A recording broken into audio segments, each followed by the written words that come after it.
তালডাঙ্গায় বিজেপির গাড়ি থেকে উদ্ধার হয়েছে হাজারো ফর্ম 7, এমনটাই অভিযোগ করেছে তৃণমূল। শুধু তাই নয়, ফর্মগুলোর অধিকাংশই আগের থেকেই লেখা ছিল জেলার বিভিন্ন এলাকার ভোটারদের নাম ও ব্যক্তিগত তথ্য, যার বড় অংশই তালডাংরা বিধানসভা কেন্দ্রের বলে পুলিশ সূত্রের দাবি। সূত্রের খবর, ঘটনাস্থলে থাকা গাড়িটিতে 5 জন বিজেপি কর্মী ছিলেন। স্থানীয়দের সন্দেহে তল্লাশি শুরু হতেই চাঞ্চল্য। দুজনকে ধরে ফেলা সম্ভব হলেও বাকি 3 জন অন্ধকারের সুযোগে পালিয়ে যায়। ধৃত দুজনকে নিয়ে যাওয়া হয়েছে খাতড়া থানায়। তাদের বিরুদ্ধে ইতিমধ্যেই একটি এফআইআর দায়ের করা হয়েছে বলে পুলিশ সূত্রে খবর। অন্যদিকে বিজেপির পক্ষ থেকে এখনো পর্যন্ত কোনো সরকারি প্রতিক্রিয়া মেলেনি। আমরা জানি একটা বিএলও 2 বিএলও কে 10টি ফর্ম জমা দিতে পারে, তার বেশি নয়।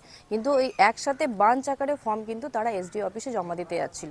তো এগুলো সবকটাই মানুষের নাম বাদ দেওয়া চক্রান্তে। তারা এইভাবে ফর্ম বিলি করতে পারে না সব জায়গায়, এবং এইটা নিয়ে মানুষকে ভোটার লিস্ট থেকে বাদ দেওয়ার একটা চক্রান্ত বিজেপি শুরু করে দিয়েছে প্রত্যেকটা বিধানসভায়। ইলেকশন রিটার্নিং অফিসারের কাছে যে 7 ফর্ম, সেই ফর্ম জমা দেওয়ার জন্য, তো সেই কারণে তারা গাড়িটিকে আটক করে এবং গাড়িটিকে আটক করার পরে যে ফর্মগুলি ছিল 7 ফর্ম, সেইগুলিকে ছিনতাই করে নেয় এবং তাদেরকে ধারালো অস্ত্র, আগ্নেয়াস্ত্র দেখানো হয় এবং তাদেরকে মারধর করা হয়